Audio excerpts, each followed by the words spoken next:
이상호가 요즘 서민석 변호사를 악마화하고 있는 것처럼 보입니다. 그런데 지금 박상용의 녹취록은 그 사안을 봐야지 서민석이라는 메신저를 공격할 때가 아닙니다. 결국 이 진실을 밝힘으로써 검찰개혁의 명분이 더욱 뚜렷해지고 이미 수두룩하게 증거가 나왔는데 이 상황에 메신저를 공격해서 뭐 하겠냐 이겁니다. 실제로 내용을 보면 더욱 심각합니다. 영상으로 함께 보겠습니다. 지금 너무나 많은 물증들이 나오고 있어요. 예. 내가 판단이 끝냈어요. 더 무슨 자료가 필요한가 싶을 정도예요. 박상용이가 여기저기 방송에 너무 많이 나오는데 네. 미디어 비평 전문 기자로서 그건 어떻게 보고 계십니까? 저는 진짜 아니 박상용에 대해서 들을 얘기가 뭐가 있습니까? 저는 이미 없다라고 보고요. 네. 그리고 지금 검사 말고 다른 일반 공무원들 같았으면은 지금 이렇게 방송 출연하는 게 가능한 일일까? 아마 인사조처가 됐거나 최소한 직무배제 대기발령조처 받았을 거라고 생각을 하거든요. 네. 그러니까 지금도 지금 검사들에 대한 특혜가 너무 한국에서 횡행하고 있다라고 봅니다. 네. 아니 뭐 들을 얘기가 뭐가 있냐는 그러니까 거야. 뭐가 더 필요해? 어. 다 나왔는데. 아니면 이제 본인이 수사한 거니까 본인의 이제 수사한 내용에 대해서는 반박을 할 수 있다라고 봅니다. 그 언론도 그렇게 써야 되는데 아까 오늘 보니까 장르만 여의도에 나와서 얘기를 하던데 자기는 자기가 그 수사한 것에 대해서만 이야기한다라고 하던데 박상용이 TV조선 류병수의 강펀치인가 거기 나가서 예. 자기 수사에 대해서만 얘기했습니까? 민주당의 공소치소 모임에 대해서 평가하고 맞습니다. 이재명 대통령 당당하면 재판받으라고 하고 그렇습니다. 예. 정치평론가 아니면 자기 그 뭐 총선 출마할사처럼 얘기를 하잖아요. 그렇죠. 예. 사실상 국민의힘과 같은 얘기를 하고 있잖아요. 네. 근데 오늘 돌연 이제 그런 얘기를 하던데 말씀하셨듯이 그 사람에게 이렇게 1시간씩 줄 건 아니죠. 네. 그냥 거기에 대해서 당신의 입장을 달라라고 하고 보니까 KBS 9시 뉴스 보도한 기자를 뭐 명예훼손으로 네, 고소를 고소했어요. 근데 또. 그 근거가 어제 MBC 보도예요. 네. 근데 두 보도 다 박상용에 대해서 비판하는 논조의 보도였습니다. 그렇습니다. 그런데 그러니까 뭐 그걸 녹취록을 뭐 짜깁기 했다 뭐 이런 거더라고요. 아 정말 이걸 언제까지 우리가 지켜봐야 되는지 너무나 저는 고통스럽습니다. 네. 자 오늘은 또 새로운 녹취가 하나 이제 공개가 될 텐데요. 네. 우리 또 최영진을 위해서 잠깐 정리를 하고 녹취록을 좀 좋습니다. 듣도록 하겠습니다. 네. 2022년 대선을 앞두고 네. 차기 대선 주자 이재명을 크게 세 가지 방법으로 제거하려고 했던 거야. 네. 요게 본질이야. 첫 번째가 이따가도 다루겠습니다만 이재명 조폭 연루. 네네. 요걸로 잡아 넣으려고 했어. 첫 번째. 네. 그리고 두 번째가 지금 이제 다룰 대북 송금. 네. 세 번째가 그걸로 또 안 되니까 세 번째가 대장동. 크게 보면 요런 세 가지로 그렇죠. 차기 유력 대권 주자를 제거하려고 했던 거야. 예. 그러니까 너무나 중요한 사건이야. 이 사건은. 됐죠? 네. 자 그러면 조폭 사건은 잠시 후에 저희가 들여다보기로 하고 먼저 대북 송금 조작 수사 관련한 이야기부터 나눠보도록 하겠습니다. 박상용 검사가요. 이해찬 총리 수사로 압박하는 내용이 담긴 통화 녹취가 오늘 풀로 새롭게 또 여러분께 전달됩니다. 예. 2023년 5월 25일 박상용 검사와 이화영 부지사의 변호인 서민석 변호사와 통화하는 내용입니다. 함께 듣겠습니다. 지금 아마 이제 이분 걱정은 자기가 심경 변화를 했을 때 그러니까 자기가 완전히 그냥 자폭하고 나는 죽는다라는 걸로 가지 않고 갔을 때 민주당에서 자기가 이제 배신자로 찍히는 게 아마 제일 괴로울 거예요. 그럴 수 있죠. 그 부분에 관해서 한번 심각하게 생각해 볼게요. 예, 그러니까 그것도 뭐 저희가 사실은 이제 아마 부지사는 그 생각은 하시는 것 같더라고요. 차라리 검찰에서 이런 국정원 문건이 나와서 그 부분을 자백 안 할 수가 없다. 그리고 아마 저기 사모님한테는 그런 취지로 얘기를 했나 모양이더라고요. 그 뭐 이해찬 대표 지키려면 이거 하는 수밖에 없다. 그리고 저기 이해찬 대표 그 부분이 뭐냐 하면 동평이라고 저기 있고 그다음에 그 진미 8억 원 있지 않습니까? 거기 그 이해찬 대표 사무실 비용을 한 달에 한 2천 얼마씩 김성태가 대줬다는 거거든요. 김성태가 내줬다는 거예요? 장영태가 아니고? 장영태도 돈을 그거는 그냥 후원금 낸 거 아닌가? 아니. 예, 장영태도 돈을 꽤 줬고요. 동시에 그리고 무슨 어떤 뭐 사무실도 저기 어떤 집도 하나 잡아줬고 그 다음에 김성태도 한 달에 2천만 원 이상씩은 계속 줬다는. 그 얘기는 내가 처음 듣는데. 예, 그거는 아마 잘 모르실 겁니다. 저희가 그거는 뭐 특별하게 한데 그거는 순수히 이해찬 씨 그 대표 퇴임하시고 나서 돈을 줬다는 거거든요. 그렇게 해서 그러니까 그런 건 싹 묻는다. 예. 근데 이제 그 부분이 어떤 부분이 있냐면 그 돈이 실제로 다 이해찬한테 간 게 아니라 약간 그 사무실을 썼는데 그 사무실이 이재명 선거 캠프 비슷하게 약간 유사기간 비슷하게 운영된 것 같아요. 그 선거 때 거기서 임명장 받았다는 사람도 너무 많고, 예 그리고 실제로 그 동평 사무실 압수수색해 보면 완전히 이재명 그 선거 그 내용이 너무 많고. 그럼 그게 정치자금법이다 이건가요? 정치자금 위반 충분히 될 수 있고 이게 나오면 지금 돈봉투도 문제인데 이거까지 나오면 당연히 엉망진창이 되겠죠. 근데 그거 부분에 대해서 아직 그렇게 수사가 많이 진행된 부분이 아니거든요. 그런 부분이 있어서 저 그걸 오려를 많이 하는 것 같아요. 그러니까 이게 결국에는 이해찬도 이해찬이지만 또 결국에는 이재명으로 가게 되고 그게 결국에는 민주당으로 가게 되고 이런 여러 가지 복합관계가 있는데 알겠습니다. 이거를 아니, 나는 나는 어떻게 해야 되냐. 민주당 쪽하고는 내가 아는 사람이 전혀 없기 때문에 예.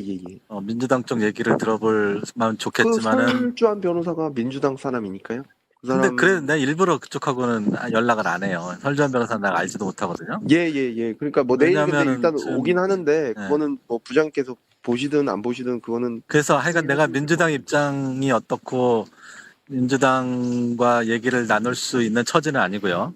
예. 일단 본인과 가족 그 얘기만 좀 들어볼게요. 예, 아유 그 저희 부장님께서 지금 뭐 사실 부지사 믿는 사람 부장님밖에 없어서요. 부장님께서 와주셔서 조금 뭐 솔루션을 제시해 주신다면 사실 저희도 힘들고 지금 부지사도 힘들고 이걸 중재해 줄 사람이 없는 거거든요. 네, 요거 하나 좀 바로잡을 게 있는데요. 2023년 5월입니다. 이거 실수가 있었는데요. 예. 2025년으로 표기가 돼 있는데 2023년 통화 5월, 예. 내용입니다. 네. 이화영 부지사의 거짓 진술이 필요하다 보니까 이해찬 총리 관련한 네. 수사를 진행하려고 했던 것 아닌가. 예. 예, 그런 정황이 담긴 통화 내용이었던 것 같은데 당시 변호인이었던 서민석 변호사도 이 얘기를 처음 듣는 것 같네요. 예. 그 이해찬 전 총리와 관련된 동북아 평화경제협회에 대한 수사를 한다는 얘기는 들었는데요. 김성태 씨가 그 동평에 뭐 돈을 줬다 이런 얘기는 이제 저도 처음 듣는 거거든요. 네. 예, 부지사한테 못 들으면은 제가 알 길이 없는 거잖아요. 그렇죠. 예. 그러니까 변호사도 모르는 사이에 뭔가 이런 작업이 있었던 것 아닌가. 우리는 그렇게 유추해 볼 수가 있습니다. 봉지욱 기자님. 그러니까 지금 박상현 검사가 오늘 이렇게 얘기한 걸 들어보니까 주범과 종범 여기에 굉장히 집착을 하더라고요. 주범과 종범, 그러니까 이화영 부지사를 수사에 협조하면 종범으로 만들어줄게라는 제안을 난 한 적이 없다. 그런 제안은 서민석 변호사가 했다. 그렇죠. 근데 그거는 아무런 핵심 쟁점이 아니에요. 누가 제안을 했든 말든 그게 아니라 지금 이 내용은 뭐냐면 니네가 이재명을 잡는데 협조하면 이해찬은 봐줄게 이겁니다. 네. 그리고 우리 부장님이 세상에 검사가 변호사한테 전화해서 옛날에 부장판사 하셨다고 부장님 깍듯하게 하면서 네. 솔루션을 네. 제시해달라. 아, 솔루션을 제시해달라는 거. 그리고 몇 개가 있어요. 지금 보면 물어보시더라고요. 이해찬을 쭉 얘기하고 지금 뭐라고 합니까? 민주당 돈봉투 사건까지 터졌는데 이거 터지면 당이 엉망진창이 된다고 얘기해. 그리고 와.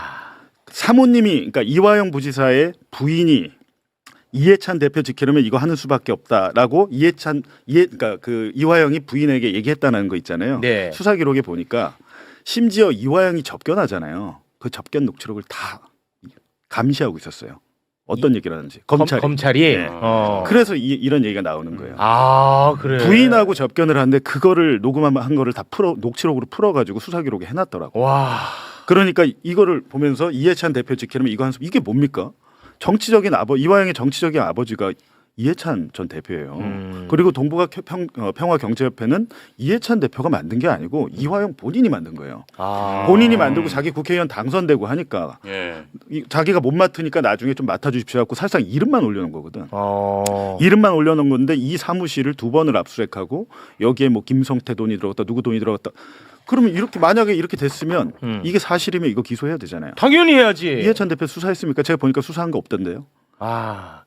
사실상 자기들이 압수수색해가지고 그림을 그려가지고 협박을 하고 있는 거고 여기 또 중요한 게 뭡니까? 설주환 변호사가 민주당 사람이니까요. 이 얘기 뭡니까? 설주환 변호사가 보니까 어젠가 YTN 라디오에 나와서 이화영 부지사를 회유한 검사가 회유한 거 단 한 번도 난 보지 못했다고 그랬잖아요. 네. 그게 여기서 해답이 나오죠. 설주환 앞에서 이 얘기를 했다가는 민주당이 보고가 될 거라고 이제 박상용은 생각을 했던 것 같아요. 그게 사실인지 아닌지 모르지만 우리 서 변호사님은 민주당과 연계가 안 된 것 같으니까 그리고 또 본인이 얘기하잖아요. 이화영이 가장 믿는 사람이 부장님밖에 없어서요라고 얘기하잖아요.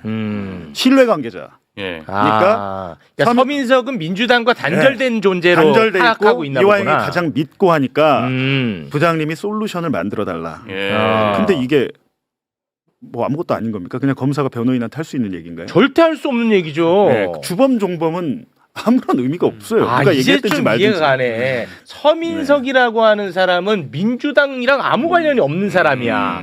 그때는 그랬죠. 그때 그랬잖아요. 예. 근데 만약에 지금 박상용 입장에서 이재명 잡아놓기 위해 가지고 회유가 들어가고 있다는 사실을 나도 모르는 사이에 민주당 사람이며 예. 만약 현근택 이런 사람이며 안 되지, 안 민주당에 되지. 이걸 들어가면 난리가 날 테니까 그래서 서민석을 공략했던 거네. 이해관계가 없다고 판단하고. 자, 검사님. 이게 다른 걸 다 떠나서 검사와 변호사가 가능한 대화라고 보세요? 다른 거 다 떠나서. 솔직하게 얘기해 보세요, 한번. 그러니까 사실은- 어차피 나랑은 생각 다른 사람이니까. 말 좀 하게. 좀 나도 예. 그 일종의 뭐 사실상의 프리바게닝을 하는 경우가 많은 건 사실인데 이 없는 거를 만들어내는 거는 프리바게닝이라고 할 수가 없죠. 조작이죠. 그거는 선을 넘는 거고 네. 이제 그 영미 쪽의 프리바게닝은 아예 그 제도화돼 있고 우리는 예를 들어서 그런 거지. 이제 공범에 대한 수사 협조를 하면 마약 사건이 이제 그런 게 제일 많은데 마약 사건에 대해서 이른바 상선을 위해 자기 공급해준 불면. 사람에 대해서 불면 좀 형량을 낮게 받을 수 있게 공적 조서를 작성해서 법원에다 보내줘요. 그건 뭐 마약 수사에선 제일 많이 하는 거고 예. 아니면 부패범죄 수사와 관련해서는 그 어떤 뇌물이나 돈 전달자에 대해서 본범에 대한 수사를 협조하면 그 사람에 대해서는 뭐 구속영장을 청구하지 않는 방법으로 하는 단순 전달자는 좀 신병을 불구속으로 해주는 그런 거는 많이 하긴 하죠. 근데 이거는 듣기에 따라서는 없는 걸 만드는 방향 같아. 그렇게 안 들을 재간이 있나요? 아니 그러니까 그거는 선을 넘는 거지. 그거는 그렇습니다. 프리바게닝이라고 보기가 좀 어렵죠. 말씀드릴게요. 예. 그 김영남 검사님께서 잘 말씀하셨다시피 이 사건에서 핵심 얘기는 필요한 진술을 정해놓고 그렇죠. 이재명과 300만 불을 연계시키는 진술. 네. 그게 필요하다고 하면서 말을 하는 거예요. 그렇습니다. 그러니까 자기들이 수사해서 뭘 발견했는데 이거 뭐야? 이거 제대로 말해. 이런 게 아니라요. 자기들이 원하는 진술을 정해놓고 이 진술을 해주면 무언가 다른 혜택을 주겠다. 그렇죠. 라는 것. 이게 네. 핵심, 이 사건의 핵심 그게 문제입니다. 핵심입니다. 딱 그리고 거기에 다 맞아 떨어지는 정황 맞아요. 녹취가 나오고 있는 과정이야 예. 지금. 네. 그리고요 또 한 가지 주범 종범 얘기로 계속 이제 본질을 흐리려고 하는데요. 네. 그러면은 이미 진행 중인 법카 사건 덮어주겠다.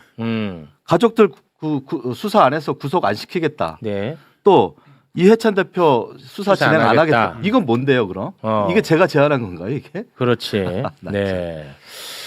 자, 뭐 서민석 변호사를 왜 불렀냐? 다들 또 이런 분들도 글을 올리는데 예. 이 녹취가 서민석 변호사를 통해서 제공되고 있습니다. 어쩔 도리가 없어요. 이거는 반드시 그만하겠습니다. 네. 아니 저도 사실은 뭐 이제 갑자기 녹음 파일을 발견했다고 그래요. 저랑 제가 여기서 얘기했잖아요. 서민석 변호사가 뭐 디지털 포렌식을 한다고 알아보고 있고 거기서 박상용 육성이 나오면 이 사건 끝난다라고 이 자리에서 제가 말을 한 적이 있어요. 예, 맞습니다. 그리고 나서 이제 녹음 파일이 나왔는데 저도 사실은 반신반의 원래 갖고 있었던 거 아니야? 뭐 이런 생각도 했는데 실제로 설명을 하셨잖아요. 기자회견 때 네. 캠프의 관계자가 젊은 친구가 그 폰을 뭐 이렇게 하다가 봤다. 제가 그게 사실인지 확인을 해봤습니다. 사실이에요. T전화를 쓰신 것 같아요. T전화가 뭔지도 잘 모르시는 것 같아요. SK텔레콤. 일반 우리가 앱에 그냥 기본으로 깔리는 기본 앱 전화가 있고 T전화가 있는데 네네. 그러니까 기본 앱 전화에서 통화를 하면서 녹음을 하게 되면은 그 음성 기록 그 녹음 파일이 저장되는 데가 있어요. 공간이 달라요. T전화는 별도의 녹음 파일 그러니까 T전화 앱 자체에서 녹음을 해서 저장을 하고 있는 거예요. 네. 그러니까 앱 하나를 지운 거죠. 나중에 이제 본인도 현근택 변호사 압수수색당하고 이러니까 본인도 이제 수사받고 압수수색당하고 그랬던 것 같은데 T전화에 있던 그 폴더에서 나온 건 맞더라고요. 아, 그거는 사실로 확인이 네, 됐군요. 그러니까 그게 사실 저도 이제 반신반의해서 확인을 해봤는데 그건 맞는데 그리고 네. 뭐 선거에 이용하려고 한 게 아니냐? 예를 들면 2022년 3월 6일에 뉴스타파가 김만배 신앙림 녹음 파일 보도했죠. 네. 그것 때문에 나중에 야 니네 대선에 영향 미치려고 이거 대선 직전에 보도한 거 아니야? 3월 6일입니다. 저희 보도한 게. 네. 근데 대선에 영향을 미치려고 했으면 사전 투표가 언제 했습니까? 3월 4일과 5일에 했어요. 그 전에 했다. 역대 대선에서 가장 큰 사전 투표일이었기 때문에 그 전에 하는 게 맞죠. 이거를 만약에 본인 선거에 유리하게 하렸으면 제가 볼 때 만약에 저라면 한 3주 전에 2, 3주 전에 했을 것 같아요. 제가 말씀드릴게요. 그 지난번에 왜 제가 그 정청래 대표 법률 특보로 임명됐다가 네. 뭐 진술 회유 조작 변호사라고 낙인 찍혀서 사퇴하지 않았습니까? 네, 제가 아주 거기에 앞장섰습니다. 예. 아 이거 죄송해요. 아까 서운하다고 한 거. 네, 아닙니다, 아닙니다. 네. 오늘 반론할 기회를 주셔서 고맙다는 네. 뜻이었어요. 예. 그런데 만약에 제가 이 녹음 파일이 있다는 사실을 인식하고 있었다면 내 선거를 위해서 법률특보라는 직책이 굉장히 중요한데 네. 그때 해명하면서 내놓지 왜 지금까지 있겠어요. 만약에 그리고 선거에 써먹으려고 했다면 경선 일정이나 경선 룰이 잡히기 전에 내가 써갖고 유리하게 써야지 경선 일주일 남겨놓고 이거를 하는 바보가 어디 있겠어요. 네. 아니 진짜로 최영재 씨 보세요. 내가 처음에 문자를 그 서 변호사한테 뭐라고 보냈어? 한번 읽어주세요. 그거 지금 보이는 거. 예, 요거요 폭로자. 네. 예, 폭로자와 조작 공범은 종이 한 장 차이입니다. 진실 폭로가 아닌 본인 선거에 이용하는 목적이라면 벌 받을 겁니다. 제가 이렇게 보낸 거예요. 아, 그러니까 다음에 공개하면 KBS 보도 나온 날, 예. 다음 날, 네, 아니 보도 나오고 아, 나서 보도 나오자마자 이거를 저도 그렇게 의심을 한 거예요. 이렇게 딱 보내고 좀 진짜. 알아보니까 아 이게 아니구나라는 얘기를 한 거죠. 네. 또 하나는요. 제가 이제 백정아 사모님한테 문자 보낸 게 있어요. 이화영 변호사 부인입니다. 예. 아 이화영 부지사의 부인이시죠? 아, 이화영 부지사의 네. 부인. 예. 네. 그때 무슨 일이 있었냐면 그 3월 5일 날 제가 백은종 씨가 하는 서울의 소리 그 방송에 출연을 하고 또 검찰에서 조사받고 내려가는 길에 사실은 사모님을 만나서 핸드폰을 맡겨서 포렌식을 맡기려고 그랬어요. 왜냐하면은 청주에서 알아보니까 마땅한 데가 없고 불가능하다 그래서 사모님한테 여쭤봤더니 사모님이 우리가 잘 아는 데 있으니까 한번 찾아보겠다 해서 제가 문자로다가 사모님 오늘 핸드폰 드리고 싶은데 왜 연락이 안 되세요 하는 문자도 보냈거든요. 그러니까 저는 그때까지도 포렌식을 하기 위해서 굉장히 노력하고 있었어요. 네. 찾으려고. 알겠습니다. 아니 근데 지금 사실 뭐 매불쇼는 뭐 그게 관심이 네, 없어요. 이거는 이런 얘기 중요한 게 그만해. 아니에요. 제가 말씀드린 게 중요한 게 아니고 네. 이 녹음 파일 자체를 조작했느냐 아니냐, 그렇지, 이 음성을 그거는- 만들어냈느냐 아니냐 이게 중요한 거죠. 그렇죠. 그리고 만약에 지금 짜깁기를 했다고 그랬는데 짜깁기 만약에 필요에 따라서 내가 편집할 수 있잖아요. 이걸 우리가 1시간 내에 틀 수는 없으니까. 그렇죠. 근데 나온 것만으로도 끝났잖아. 나온 것만으로도 솔직히. 판단이 된다는 거예요. 그렇습니다. 뭐가 더 필요하냐고. 뭐 애원을 하잖아. 네. 박상용이가 애원하고 우리가 타임라인대로 우리가 봤잖아요. 봉지욱 기자님. 그러니까 나는 본질만 얘기하자는 거야. 나는. 우리 뭐 변호사님은 서운할지 모르겠지만 변호사님 선거는 알아서 좀 띄워주시고 저는 솔직히 관심이 없어요. 지금도 받아들인 사람에 따라 판단이 다 다릅니다. 다르죠. 평가가 예, 다르고. 맞습니다. 예, 그 얘기는 전 하고 싶지 않다. 왜냐? 본질이 사라지니까. 이거 중요하죠, 진짜. 그렇습니다. 그리고 어제 서영교 의원도 매불쇼에서 얘기를 했습니다만 이해찬 전 대표와 관련된 이 부분 서영교 의원이 확인을 해보니까 사실이 좀 아니다. 아, 그거는 봉지욱이 더 잘 알아. 그러니까요. 그러니까 이게 원래 그냥 법 절차에 맞춰서 후원을 했던 후원금이 그렇죠. 있어요. 네. 네.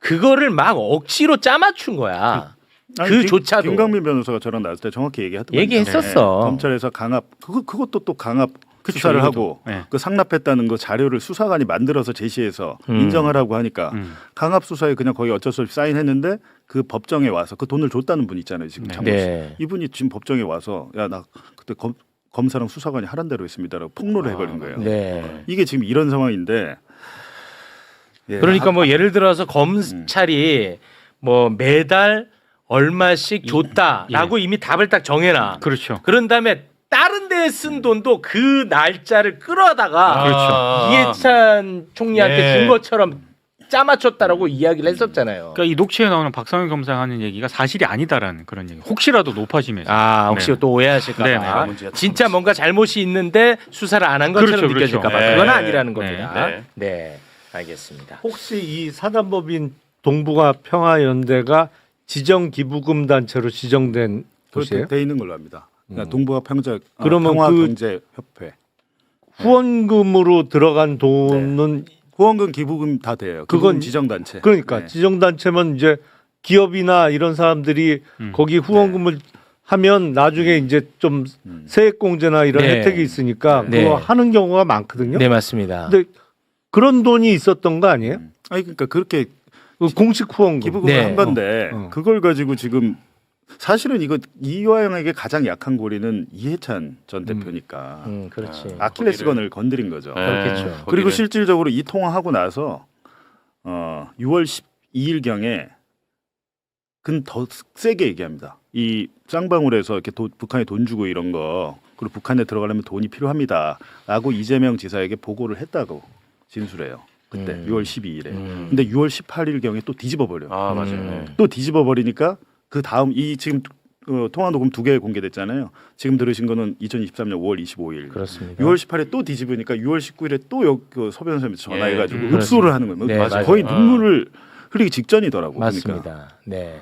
자 그리고 우리 봉지욱 기자님 그 뭐 대북 사업 관련해서 아니 근데 뭐 이렇게 불러놓고 그거밖에 안 묻습니까? 뭐 녹음 파일이 몇 개 더 있냐, 다른 내용 뭐 없냐 이런 거 안 묻습니까? 아니 그 더 있다면 뭐 1시간 나다 알고 있는데 그거 알아서 아니, 하시겠지 그거는. 시청자들은 모르니까. 아니요 그거 다 알아. 왜 그런 걸 안 묻지? 그거 알아서 하시겠지. 왜냐면 내가 또 뭐 하면 자꾸만 댓글에서 세탁소 돌린다. 이러니까 나는 이러면은 정말 너무 스트레스야. 왜냐 난 본질 빨리 좀 집중하고 싶은데 자꾸 이 에너지가 분산되는 게 싫은 거예요. 네, 저는. 본질로 돌아가시죠. 예, 아이 고맙습니다. 이해해 주셔서. 왜냐하면 지금 대한민국 언론에서도 박상용이 불러가지고 지금 본질을 흐리고 있잖아. 진짜 미치겠다, 그것 때문에도 진짜. 나는 괴로운데 지금 우리끼리도 그래버리면 내가 스트레스를 받으니까.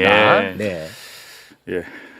그러니까 그 좀 얘기 좀 더 해주세요. 저도 잘 모르는데 지금 아마 국정조사를 앞두고 있어서 이게 조금씩 나오는 것 같아요. 네. 근데 국정조사에서는 뭐 훨씬 더 많이 나오고 아마 증인으로 나가시죠. 네. 나가시고. 아 증인으로 네, 나가세요. 그 증인으로 채택됐다는 연락을 받았습니다. 네. 그래서 국정조사에서는 아마 그 5월 25일하고 6월 19일 네. 통화는 아마 풀 버전으로 다 틀지 않을까 싶고요. 음. 예. 저도 그걸 원해요. 근데 네. 이제 그 국정조사위원회에서는 자기네들 아직 시작도 하기 전에 다 나가면 안 된다. 뭐 이런 입장이신 것 같아서 아. 지금 조금씩 그 하고 네. 있는 거예요. 그러면은 그 통화를 5월 25일 그리고 6월 19일 말고도 다른 날도 하셨을 거 아니에요, 그죠? 그 뒤로도 통화한 것 같아요.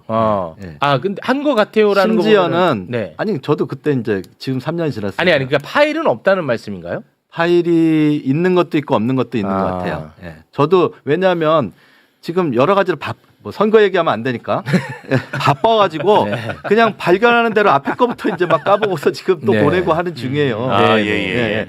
그런데 심지어는 그런 얘기도 했었어요. 박 검사가 저 사임하고 나서 전화를 하더라고요. 그래갖고 왜요? 나 다 끝났는데 그랬더니 면회를 또 가보시라는 거예요. 그래서 왜요? 그랬더니 이 부지사 너무 위험해 보이니까 가서 위로 좀 해주고 혹시 무슨 이상한 생각하시는 그러니까 자기도 지금 그래놓고 걱정이 된 거예요. 그래서 내가 굉장히 칭찬했어요. 아유 역시 공무원이 다르시네. 피의자 걱정도 하고 그래서 제가 이 부지사 한 서너 번 찾아갔었거든요. 근데 너무 많이 찾아가니까 안 되는 것처럼 그 수원구치소에서 사임한 변호사 그만 찾아오라고 하더라고요. 그게 이게 사임을 한 상태면 예. 비선임 접견이 되는 예, 거잖아요. 예, 이게 예. 선임이 안 된 변호사니까. 그래서 야, 그렇게 여러 번은 변호사님, 위로하고 그다음에 이제 아주 굳건하게 지키시라 나하고 약속한 대로 굳건하게 가시라 하고 그런 말씀 드리러 갔었는데 그때 구치소에서 오지 말라 그래서 못 갔어요. 아니 우리 변호사님 말씀이 맞다면 이 박상용이는 진짜 잔인한 인간이야. 이자가 자기가 괴롭혀가지고 맞아요. 완전히 이화영 부지사가 지금 극단적인 선택 예를 들면 이상한 선택을 할 수도 있다라는 위험을 감지했다는 거잖아. 지가 괴롭힌 거잖아. 근데 이화영 부지사가 걱정된 게 아니야 얘는. 만약에 뭐 잘못되면 수사 날라가니까 이재명 못 잡으니까 그게 안타까우니까 달래주라고 했던 거 아니겠습니까? 제가 뭐 지금 대척점에 서 있는 박 와. 검사를 갖다 옹호할 건 아니지만 사람의 마음은 모르는 거잖아요. 모르지만 저는 그렇게 지금 느끼고 있다는 겁니다. 예, 예. 네. 그럴 수도 있어요, 그죠? 와, 아니 본인 때문에 괴로운 거 아닙니까? 그거는 뭐 부인할 수 없는 부분 아닙니까? 자기 때문에 위험한 건데 그거 괜찮냐고 막 위로해달라고 그러는 게 이상하잖아요. 와, 진짜. 그럼 박성용 왜 편 드세요 갑자기?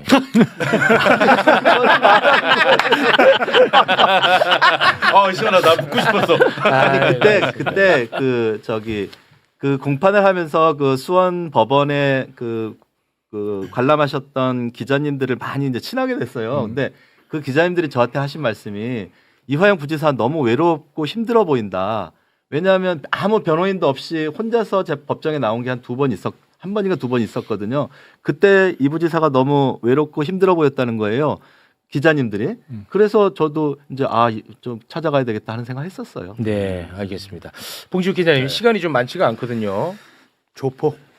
그거는 우리끼리 할 건데 이거는 안 해도 되나요? 이혼한 부분? 이거는 이건 안 해도 되고. 아니 이거는 제가 보니까 잠깐 보여주세요.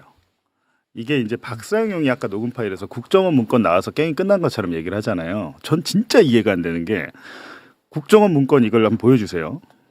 여기 보면 명확하게 나와 있잖아요. 북이호남 쌍방울의 대북 사업 이용 주가 조작 시도 언급 이렇게 돼 있죠. 예. 이렇게 그러니까 그 본인의 수사 내용 공소 사실과 반대되는 그걸 뒤집을 수 있는 것들이 국정원 문건에 있다고 제가 이걸 다 공개를 했잖아요. 네. 근데 여기 보면 정찰총국 리오남이 지난해 3월경 그러니까 2019년 3월경 남북경협연구소 대표 김한신에게 대북 사업으로 쌍방울 계열사 주가를 띄워주는 대가로 수익금 일부를 받기로 했다며 쌍방울이 수익금을 일주일에 50억 원씩 전달하도록 할 테니 국내 백화점 상품권을 구입해서 중국 선양으로 보내달라고 요청했다.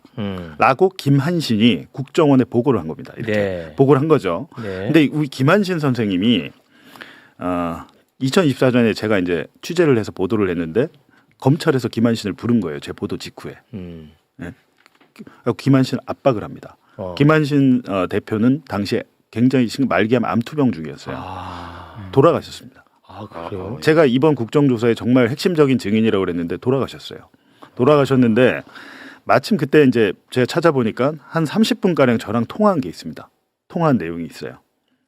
그리고 이 김한신의 이 증언이 그러니까 저랑 직접 통화를 한 거니까 이건 법정에 나가도 이제 증거가 되거든요. 근데 요거에 대해서 이제 국정조사에서 공개를 하기 전에 제가 다음 주에 한번 시간이 되면 김한신이 말하는 쌍방울 사건 이 뭔지 그 내막을 정확하게 알고 있습니다. 왜냐하면 김성태나 이런 사람들은 돈 주고 리오남 만나잖아요. 김한신은 그냥 리오남 그냥 만납니다. 그 정도로 오랫동안 신뢰관계가 있는 사람이고 그런 상황인데 지금 돌아가셨으니까 마지막 남긴 그 인터뷰를 통해서 사건의 전말을 제가 이제 다시 봤어요. 옛날에 했던 인터뷰 봤더니 야 이거는 지금 보도하면 크게 의미가 있겠다라는 게 있어. 그럼 다음 주에 아니 이 문건만 봐도 대북 송금이라는 것은 이재명 지사를 위한 대북 송금이 아니라 쌍방울의 주가 조작을 위한 대북 송금이라는 게 딱 나오지 그렇게 나와 않습니까? 그때 이제 그 아까 들으신 그 녹음 속에 마치 그 국정원 문건을 보고서 유죄에 가까워진 것 아니냐 하고 말하는 게 있잖아요. 네. 그때 나온 국정원 문건은 그 이화영 부지사가 뭐 북한한테 스마트팜을 건설해 준다고 약속했는데 안 지켜서 뭐 그랬다라는 내용이고 그래서 그것만 있을 리가 없다라고 판단해서 우리가 계속 국정원 압수수색을 더 해달라고 요구했던 거예요. 그래서 이런 게 이제 추가로 나오게 그렇습니다. 된 거죠. 네. 근데 방금 말씀하신 그 녹취는 저희가 오늘 안 들었어요. 네. 예. 아니 근데 앞전 처음 들은 것도 국정원 나옵니다. 그거 나오긴 하지만. 그러니까 이걸로 설득을 해달라 그러는 건데 지금 중요한 것은 법원에서 이런 문건을 이게 증거잖아요. 네. 그 판사가 신진우 부장판사 싸그리 무시했어요. 와. 이게 여기만 있는 게 아니고 국정원 그 블랙 요원이 작성한 2급 기밀 문건에도 있어요. 2급 기밀 문건에 결재하는 국정원장입니다. 거기도 안부수란 사람을 협조자로 고용하다가 우리가 이 사람을 그만 잘라야겠다라고 하는데 그 이유가 안부수와 쌍방울이 붙어서 주가 조작을 하면서 국정원을 팔아먹고 다닌다. 그 내용이 있어요. 알겠습니다. 자, 그러면 우리 서민석 변호사님과는 여기서 좀 인사를 나눌까 하는데요. 끝으로 이 얘기 안 하면 또 어디 가서 저한테 서운하다 가실까 봐 미안합니다. 아주 짧게만 좀 부탁드리겠습니다. 그 한마디만 할게요. 저 판사 시절에도 우리법연구회 회원이었거든요. 네. 저 우리법연구 회원이었고 뭐 그래서 지난번에 김상환 그 법원행정처장이 공수처장 후보로 저를 추천했던 거예요. 네. 그랬던 사람이 그 뭐 무슨 윤석열 정권에 부역해서 뭐를 뭐 이화영 부지사의 진술을 뭐 회유하고 조작할 리가 없지 않겠습니까? 예, 그 점은 좀 믿어주시고요. 이화영 부지사와 이재명 대통령은 무죄예요. 적어도 대북 송금에 대해서. 네네. 그래서 이 부지사에 대해서는 재심이나 공소 취소 또는 가석방 이런 것들이 좀 이루어져야 한다고 저는 생각해요. 네. 7년 8개월형 중에서 이미 반 이상 복역했거든요. 네. 그리고 이제 공소 유지 여부에 대해서도 좀 심각한 논의가 필요하다고 생각합니다. 네, 알겠습니다. 우리 그 변호사님에 대한 평가가 이렇게 좀 갈릴 수밖에 없는 것은 이화영 부지사의 가족분들이 그런 이제 문제 제기를 했기 때문에 가족이 문제 제기를 하니까 그 말에 힘이 실리는 거 아니겠습니까? 네, 그런 오해할 측면. 수 있는 상황이 있었다고 생각합니다. 그런 거는 또 좀 이해를 해주시면 좋을 것 같습니다. 네. 저도 아직 우리 변호사님에 대한 평가와 판단이 아직은 좀 헷갈리는 상황입니다. 제 마음을 사과드리겠습니다. 또 말씀드릴 기회가 생길 겁니다. 쌍방울 대북 송금 예. 의혹 사건과 관련해서 예. 박상영 검사가 수원지검의 이 사건 수사검사로 일하면서 예. 서민석 당시 예. 이화영 전 부지사 변호인과 나눈 통화 내용이 육성 녹음이 예. 수차 지금 공개가 예, 되고 예. 있습니다. 아마 이제 앞으로 더 있다라는 건데요. 일단 나온 내용이 매우 충격적인데 그렇죠. 일단 그 전직 검사장 출신의 선배 검사로서 박상용 검사의 이 태도는 어떻게 보십니까? 제가 그 김관영 지사의 그 돈 살포 행위를 보고 구석기 시대나 있을 법한이라고 했지 않습니까? 네. 이것도 구석기 시대나 있을 법한 윤석열 사단도 잘 쓰지 않는 이런 아주 양아치 수사 기법입니다. 윤석열도 쓰지 않는 양아치 수사 기법이다. 왜냐하면 제가 좀 조금만 설명을 드리면 이 연원이 있습니다. 네. 과거에 우리 그 군사 정권 때 이럴 때는 고문을 많이 했어요. 자백을 받기 위해서. 예전에 그랬죠. 예, 왜 고문을 군사 하냐? 정권 시절에. 예, 왜 고문을 하냐면 고문을 해가지고 자백을 받아서 조서에 남겨놓으면 법정에 가서 자기가 아무리 아니라 하더라도 유죄가 인정됩니다. 네. 그러니까 고문을 통해 자백을 받았죠. 네. 87년 헌법에 보면 네. 고문하면 증거 능력이 없다. 예. 이렇게 돼 있습니다. 예. 12조 7항이에요. 그렇기 때문에 이제부터는 고문을 할 수가 없는 상황이 됐어요. 네, 네. 그러면 쓰는 방법이 구속 또는 구속 피자를 수없이 부르는 거. 예. 그다음에 출국 금지. 예. 그다음에 압수수색으로 겁주기. 예. 이런 겁니다. 예. 그렇기 때문에 계속적으로 조서의 자백을 받아야 예. 정사재판에 가서 아무리 부인해도 유죄를 받을 수 있기 때문에 그런 진술을 받으려고 하는 거거든요. 네, 네, 네. 근데 그것마저도 2022년에 네. 없어졌습니다. 네. 검찰 조서도 예, 그렇죠. 부인하면 증거 능력을 못 쓰게 돼 없어요. 있어요. 예, 그렇기 때문에 부동의하면, 예. 윤석열 사단에서도 예. 2022년 이후에는 잘 안 씁니다. 아. 그런데 이런 정도의 진술 조작을 회유하고 네. 사실은 회유가 아니라 협박이거든요. 예, 예. 안 따르면 혼난다. 네. 또는 우리가 엄정한 구형을 하겠다. 예. 엄중 구형하겠다. 그 협박이기 때문에 예. 이거는 검찰에서 구석기대 쓰는 방법입니다. 이거는 저는 깜짝 놀랐고요. 이건 정상적인 수사가 아니라 인간 사냥이다. 저는 이렇게 말했고 결국 국정조사 특위에서 밝혀지겠지만 결국 그 검사들이 또 지휘원 그 배우까지도 밝혀서 전부 다 윤석열 옆방 감옥으로 보내야 된다. 네. 저는 이렇게 생각을 합니다. 박상용 검사는 오히려 반박을 하고 있습니다. 본인의 SNS를 통해서 하루에 뭐 수차례 예. 네, 올리고요. 또 라디오 방송 같은 데 출연해서 오히려 자기는 이게 그냥 일반적인 그 선처가 이렇다라고 알려주는 거였다. 예, 그리고 오히려 그 서민석 변호사가 먼저 요청을 한 것이다.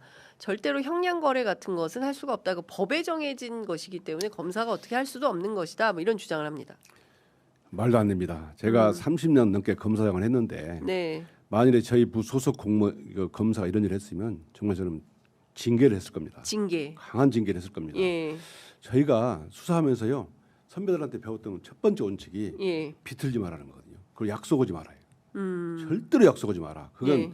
본인뿐만 아니고 수사기관 전체의 신뢰를 정말 훼손하는 행위다. 네. 절대로 하지 마라. 그게 제1 원칙입니다. 예. 심재련 고검장이 찌르되 비틀지 마라는 말이 그 말이거든요. 그런데 이걸 가지고 피의자의 변호인하고 만나가지고 그 얘기를 한다. 더군다나 수사 구조 범죄 구조잖아요. 주범을 이재명 씨로 하고 네. 종범을 이화영 씨로. 한다. 이런 것은 예. 절대로 변호인이나 예. 피의자한테 알려주면 안 됩니다. 예. 이게 수사 심증이거든요. 예. 수사 이걸 심증. 예. 왜 얘기를 합니까? 예. 판사가 마치 예. 재판 심증을 예. 말하는 그 피고에게 말하는 거하고 같다. 똑같습니다. 예. 그러면 절대로 하면 안 되는 거고요. 내 생각에 이재명 씨는 주범이고 이 사람은 종범으로 하는데 그렇게 진술을 해줘야 당신을 뭐 공익 제보자로 할수 있다. 하든 뭐 보석이도 보석으로 하겠다. 해주든 뭐. 이건 절대로 해서는 안 됩니다. 만약에 예. 방금 말씀하신 것처럼 선처 조건을 예. 얘기해서 답을 했다. 예. 이런 것도 말이 안 됩니다. 그런 말도 하면 안 된다. 만일에 변호사가 그런 얘기 해왔다. 예. 그러면 일반적으로 좀 선처해 주세요, 봐주세요 예. 라고 하면 예. 그냥 끄는 겁니다. 근데 아시다시피 검사가 1년에 사건을 한 달에 사건을 몇백 건씩 가지고 있어요. 예. 근데 국민들이 느끼기에 어느 검사가 변호인한테 전화합니까? 거의 안 씁니다. 예. 겨우 전화한다면 네. 수사관 시켜서 전화하는 것이 많고 예. 특별한 경우 아니면 안 합니다. 그렇죠. 변호인이 주로 오겠죠. 예. 그럼 거기다 대고 뭐 종범이고 주범이고 얘기하고 네. 뭐 보석이니 이런 얘기 할 수 있습니까? 예. 못합니다. 만약에 변호인이 그걸 해오면 검사가 해야 할 일은 딱 두 가지예요. 네. 하나는 좋아요. 그러면 이거를 문서로 해서 의견서로 주세요. 기록을 남겨놔야 되거든요. 네, 네. 그러면 제가 낼 수 없습니다라고 그러면 예. 이건 범행을 변호인이 자백한 셈이 될 수 예. 있잖아요. 그렇죠. 그러면 수사 보고서로 남겨서 예. 몇 월 며칠 몇 시에 예. 누구 변호사가 전화가 와서 이렇게 했다. 이런 얘기를 했습니다라고 보고서 남겨놔야 예. 검사가 오해를 받지 않습니다. 왜냐하면 수사는 가장 중요한 것이 공정성인데 예. 공정하게 외부적으로 공정하게 보이는 것도 굉장히 중요합니다. 근데 이걸 전화를 마구 전화하고 그럽니까? 더군다나 본인 핸드폰으로 한 거 아니에요? 그렇죠. 개인 핸드폰. 그렇잖아요. 예. 그러면 이거는 수사 검사가 해서는 안 될 짓을 한 거예요. 의원님은 박상용 검사가 수사 검사인데 혼자 이런 일을 벌이지 않고 배후까지 조사해야 된다고 말씀하셨어요. 예. 배후가 누구라고 보십니까? 이제 국정조사도 하고 수사도 하겠지만 네.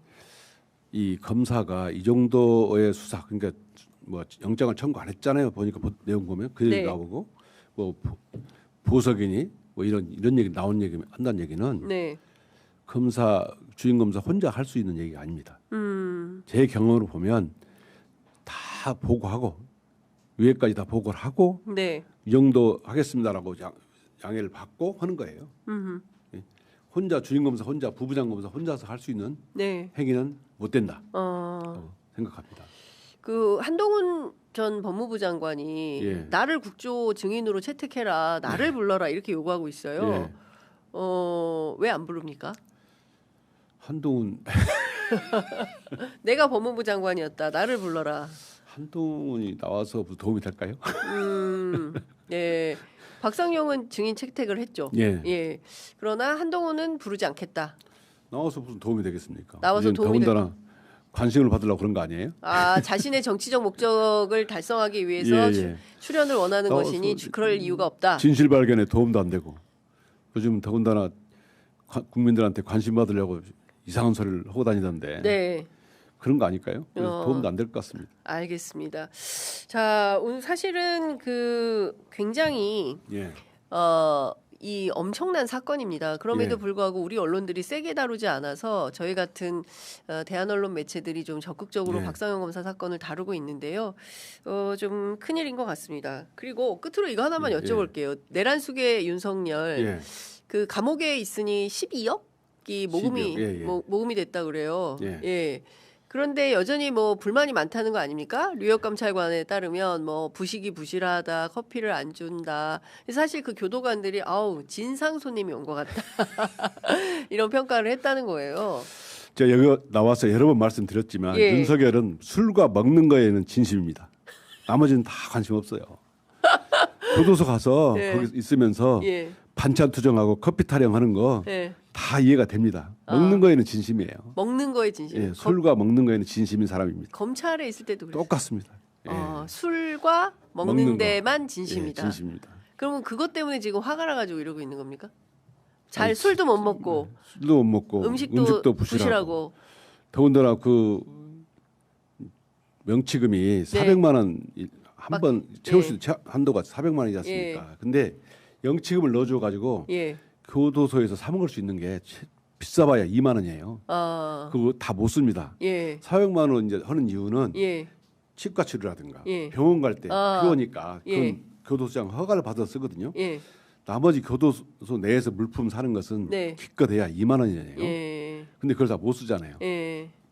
그런데 이제 술도 못 먹고 먹을 것도 부실하니까 예. 투정하고 있는데 진짜 중요한 것은 내란 우두머리로서 반성을 해야죠. 국민께 그러니까요. 사과하고. 그렇습니다. 여전히 그런 것도 없고 지금도 자기 위치를 모르고 있는 사람이에요. 자기가 뭘 해야 되는지. 인간적으로 12억이나 거쳤는데 교도관들을 위해서 빵이라도 하나씩 돌려라.